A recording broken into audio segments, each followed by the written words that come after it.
On espère ne jamais avoir affaire à eux. Pourtant, mieux vaut les connaître. Les conseils de discipline placés auprès du CIG examinent les demandes de sanctions de votre employeur à votre encontre. Exclusion temporaire de fonction, révocation ou licenciement, etc. Les sanctions devant faire l'objet d'une saisine de conseil de discipline diffèrent selon que vous soyez fonctionnaire ou contractuel. Les séances se tiennent à Pantin, dans les locaux du CIG Petite Couronne, et sont présidées par un magistrat. Les conseils de discipline sont très importants pour l'agent parce qu'ils garantissent une impartialité des avis qui sont rendus.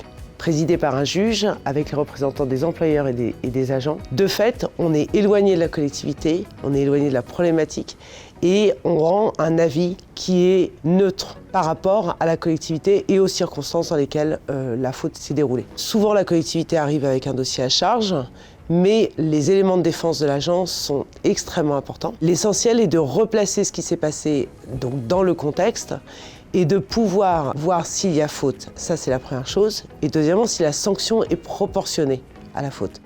Ces conseils sont constitués de représentants du personnel et de représentants des employeurs publics de la Petite Couronne qui siègent au sein des commissions administratives paritaires pour les fonctionnaires et commissions consultatives paritaires pour les contractuels. Les avis des conseils de discipline sont consultatifs. Pour autant, votre employeur doit obligatoirement les recueillir pour que sa décision soit légale. Alors c'est vrai que le conseil de discipline ne rend que des avis consultatifs, la collectivité n'est pas obligée de le suivre, mais c'est quand même absolument essentiel parce qu'elle ne peut pas ne pas le lire et en tenir compte, et surtout parce que ce sont des avis qui ont été rendus à terme d'une procédure qui est longue, qui est approfondie, où on a beaucoup délibéré, on a beaucoup réfléchi. C'est à la fois un gage d'efficacité et de sécurité pour elle de s'en inspirer pour prendre sa décision.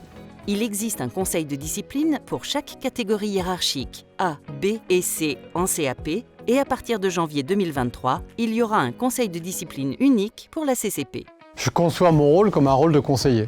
Chaque membre du collège donne son avis et c'est une véritable richesse. Le dialogue entre les deux collèges reste courtois, bien évidemment. L'écoute de l'autre est nécessaire. Chacun d'entre nous exprime ses différences, mais aussi ses similitudes. Nous pouvons donc souvent avoir des rendus à l'unanimité.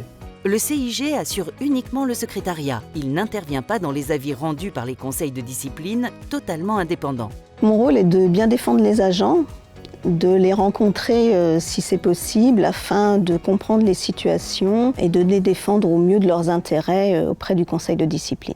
Cette année, dans le cadre des élections professionnelles du 8 décembre 2022, vous aurez à élire vos représentants au sein des CAP et de la CCP, donc des conseils de discipline placés auprès du CIG.